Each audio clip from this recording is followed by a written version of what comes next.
Hi friends, welcome to our channel Jeevan and Darsha family vlogs. ఎలా ఉన్నారు? అందరు బాగున్నారా? ఇంకా మేము కూడా బాగున్నామండి. ఇంక ఈరోజు వ్లాగ్ వచ్చేసి ఏంటంటే మేము హైదరాబాద్కి బయలుదేరిన రోజు వ్లాగ్ అన్నమాట.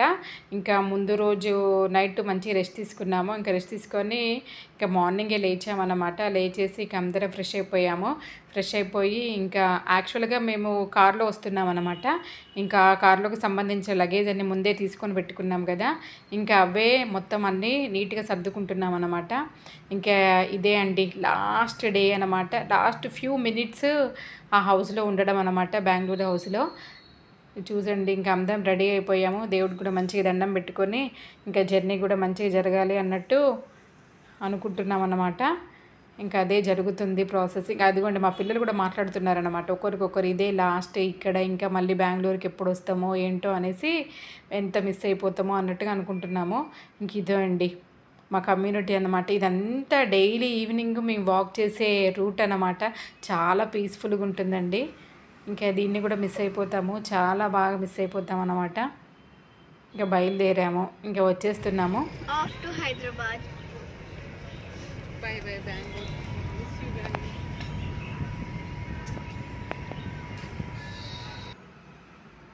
ఇంకా బయలుదేరాము. ఇంకా ఇవంతా ఇదైతే స్పాండో అన్నమాట. ఇంక ఇది వచ్చేసి ఎలక్ట్రానిక్ సిటీ ఫ్లైఓవర్ అన్నమాట. ఈ ఫ్లైఓవర్ మీదకి వెళ్ళి ఎటు వెళ్ళాలనుకున్నా, బయటికి వెళ్ళాలి అనుకుంటే బెంగళూరులో కంపల్సరీ ఎలక్ట్రానిక్ సిటీలో ఉండేవాళ్ళు మాత్రము ఈ ఫ్లైఓవర్ మీదకి వెళ్ళాలి. ఇక్కడ నుంచి వ్యూ మాత్రం చాలా బాగుంటుందండి. అసలు క్లౌడీగా ఉన్నప్పుడు మాత్రం సిటీ చాలా బాగా కనబడుతుంది. ఇంక ఇది వచ్చేసి ఫస్ట్ మార్నింగ్ ఇక్కడ టెంపుల్కి వచ్చాము. ఈ టెంపుల్ ఏంటంటే అమ్మవారి టెంపుల్. యాక్చువల్గా మేము ఫస్ట్ బెంగళూరుకి వచ్చేటప్పుడు మా హస్బెండ్ వాళ్ళ కొలిగ్ చెప్పారనమాట, ఆ అమ్మవారి టెంపుల్ చాలా పవర్ఫుల్, అక్కడికి వెళ్ళేసి పూజ చేయించుకొని అన్నీ బాగా జరగాలని మంచి దండం పెట్టుకొని రండి, బాగా జరుగుతాయి అంటే. అనుకున్నట్టుగానే మేము బెంగళూరు వచ్చినప్పుడు మాకు అసలు ఏమి ఇబ్బంది లేకుండా చాలా బాగా జరిగిందండి. ఇంకా ఆ రోజు కూడా మళ్ళీ వెళ్ళిపోతున్నాం కదా, ఇక్కడ కూడా పూజ చేసుకొని వెళ్దాము అన్నట్టుగా అనుకున్నాను. ఇంకా వచ్చామన్నమాట ఆ రోజు. అది సండే కదా, సండే ఎర్లీ మార్నింగే. ఇంకా అప్పటికే ఇంకా పంతులు ఇంకా అమ్మవారికి అభిషేకం చేశారు. ఇంకా అభిషేకం చేసిన తర్వాత అర్చన కూడా చేయించుకొని ఇంకా బ్యాక్ బయలుదేరాము. ఇంకా బయలుదేరుతుంటే కొంతసేపటి తర్వాత 9-9:30 అరౌండ్ ఇంకా టిఫిన్ కూడా చేసేసామన్నమాట. ఇంకా మధ్యలో ఒక హైవే పైన ఒక మంచి హోటల్ కనిపించింది. ఇంకా అక్కడికి వెళ్ళేసి టిఫిన్ తినేసాము. ఇక నైట్ బయట ఫుడ్డే, ఇక మార్నింగ్ ఈరోజు మొత్తం కూడా బయట ఫుడ్డే అయిపోతుంది. ఇక కానీ తప్పదు కదా, తినేసాము. టిఫిన్ అయితే అయిపోయింది, కానీ టిఫిన్ మాత్రం చాలా టేస్టీగా ఉందండి. హాయ్ గాయ్స్, ఇక్కడ ఆగామన్నమాట just to take a stretch.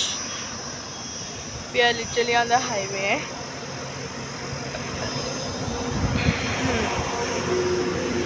So we are like almost halfway done anamata. We are near Kurnool. We have to do lunch and then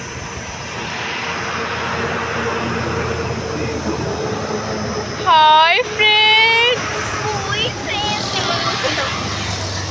వేడిగుందా చాలా. Please don't come to Hyderabad or Andhra Pradesh. వామ వేడేంది. Chalo guys, let's get in.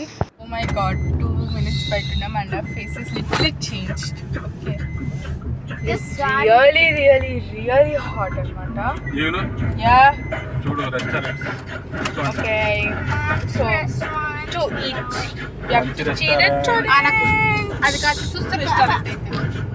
So guys, we reach Hyderabad. Let's go. in outer ring road. Yeah, ORR lo unnam anamata. So this is just exit 17. We have to go till exit 19.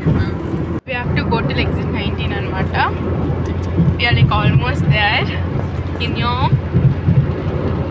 time వచ్చేసి it's been really late అయింది actually, ఎందుకంటే మధ్యలో వర్షం పడలేదు అనమాట. And now it's like currently 5 o'clock. 5 అవ్వట్లేదు ఇంకా 5 to 5 అనమాట. See there. So we are going. Let's go MB mall. ఒక్కసారి వచ్చినాం అంతే కదా. అది మన first mall, last mall Hyderabad. ఇప్పుడు అది ఫస్ట్ మాల్ కాదు, లాస్ట్ మాల్. అన్ని ఫీనిక్స్ మాల్. Snow Kingdom. ఇదిగోండి మేముండే అపార్ట్మెంట్ దగ్గరికి, అంటే ఇది కమ్యూనిటీ కాదండి, సెమీ కమ్యూనిటీ అన్నమాట. ఇందులో 4 బ్లాక్స్ ఉంటాయి. ఇంకా మేము వచ్చేసి ఏ బ్లాక్లో ఉంటామన్నమాట. A block second floor 3 bedroom flat అండి. కార్నర్ ఫ్లాట్ చాలా బాగుంది. ఇంకా వెంటిలేషన్ అది ఇదంతా కూడా చాలా బాగుంది అనేసి. కానీ ఇల్లుల కోసం అయితే ఎంతగానో వెతికామో అండి. ఆల్మోస్ట్ ఒక 3 months వెతికాము. ఇది మాకు తెలిసిన వాళ్ళ ద్వారా దొరికిందన్నమాట ఫ్లాట్. బై లక్గా దొరికిందనే చెప్పుకోవాలి. ఎందుకంటే పిల్లలకు స్కూలుకి టైం అవుతుంది, మాకేమో రెంట్కి హౌస్ దొరకట్లేదు. మా హస్బెండ్ మాత్రం ఎవ్రీ వీక్ వెళ్ళి చూసారండి ఇల్లు కోసం. మొత్తానికైతే దొరికింది. ఇదిగోండి మొత్తానికి పైకైతే వచ్చేసాము. యాక్చువల్గా మేము వచ్చే టైంకి ఒక 1 hour ముందు మా అత్తయ్య వాళ్ళు వచ్చేసి ఆల్రెడీ పాలు పొంగిచ్చేసారండి. ఎందుకంటే మూవర్స్ ప్యాకర్స్ వాళ్ళు మేము వస్తున్నాము 1 or 2 hours వచ్చేస్తున్నాము అన్నట్టు మాకు ముందుగానే ఇన్ఫామ్ చేశారనమాట. ఇంకా అందుకనే మా అత్తయ్య వాళ్ళని మీరేం మా కోసం వెయిట్ చేయకుండా మీరు వెళ్ళేసి పాలు పొంగిచ్చేయండి అని చెప్పామన్నమాట. ఎందుకంటే మా చిన్న మరిది అక్కడే ఉంటారనమాట హైదరాబాద్లో. ఇంకా తన దగ్గరికి వచ్చేసి ఇంకా అక్కడి నుంచి అక్కడికి వెళ్ళి పాలు పొంగిచ్చేసారు. అదిగోండి మాతో పాటు వర్షం కూడా వచ్చింది వెల్కమ్ చెప్పడానికి. ఇదిగోండి ఆల్రెడీ లగేజ్ కూడా వచ్చేసింది. మేము వచ్చేసిన ఒక 10-15 minutes గ్యాప్లోనే వచ్చేసిందండి. ఇంకా వాళ్ళు కూడా ఒక్కొక్కటి దించేస్తున్నారు. ఇంకా అన్నీ ఒక రూమ్లో ముందైతే పెట్టేసుకున్నాము, తర్వాత సర్దుకోవచ్చు అన్నట్టు. ఇంకా మా అత్తయ్య ఏమో కొన్ని ప్యాక్ చేసి ఉన్నాయి కదా, అవి ఇక వెంటనే సర్దేస్తున్నారు. ఒక్కొక్కటి అందిస్తూ ఉంటే మా అత్తయ్య కూడా కొన్ని వస్తువులు మాత్రం పెట్టేశారండి. ఇంక ఇదే అండి మాది బెంగళూరు నుంచి హైదరాబాదు మా జర్నీ అనేది ఎలా జరిగింది అనేది మీతో షేర్ చేసుకున్నాను. మీరు ఈ వ్లాగ్ అనేది ఎంజాయ్ చేశారని అనుకుంటున్నాను. ఈ వీడియో కనుక నచ్చినట్లయితే please do like, share and subscribe to our channel. Bye, take care friends. Hi friends.